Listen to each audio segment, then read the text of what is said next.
గుంటూరు జిల్లా ప్రతిపాడు నియోజకవర్గ పరిధిలోని కాకుమానులో ఎమ్మెల్యే బూర్ల రామాంజనేయుడు పర్యటించారు.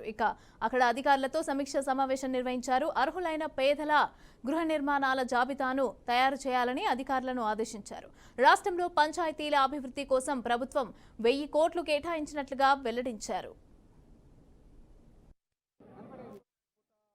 64 స్థానాలతో ప్రభుత్వం ఏర్పాటైన తర్వాత ముఖ్యమంత్రి చంద్రబాబు నాయుడు గారు ప్రతి గ్రామానికి వెళ్ళాలి, గ్రామంలో ఉన్నటువంటి సమస్యలను పరిష్కరించాలని ఆదేశించడం, 5 సంవత్సరాల వైసీపీ పాలనలో గ్రామాల యొక్క అభివృద్ధి పడక వేయడం, మరి ముఖ్యంగా ప్రజల యొక్క సమస్యలను గాలికి వదిలివేయడం, ప్రజలు ఎవరితో చెప్పుకోవాలో తెలియక అగమ్య గోచరంలో ఉండడం అన్నటువంటి విషయాలన్నీ కూడా లోకేష్ బాబు గారు యువగళం పాదయాత్ర ద్వారా తెలుసుకోవడం, ఇవన్నీ కారణాల చేత ప్రభుత్వం ఏర్పడిన నెల తర్వాత గ్రామాలకు వెళ్ళి పీరియాడికల్గా 2 నెలలకు ఒక్కమారు మండల స్థాయిలో ఇటు అధికారులు అటు ప్రజాప్రతినిధులు సమన్వయంతో అభివృద్ధి కార్యక్రమాలు చేయాలన్నప్పుడు మొట్టమొదట కాకుమాన్లో ఈరోజు ఈ సమన్వయ కమిటీ అనేటువంటిది ఏర్పాటు చేశాం.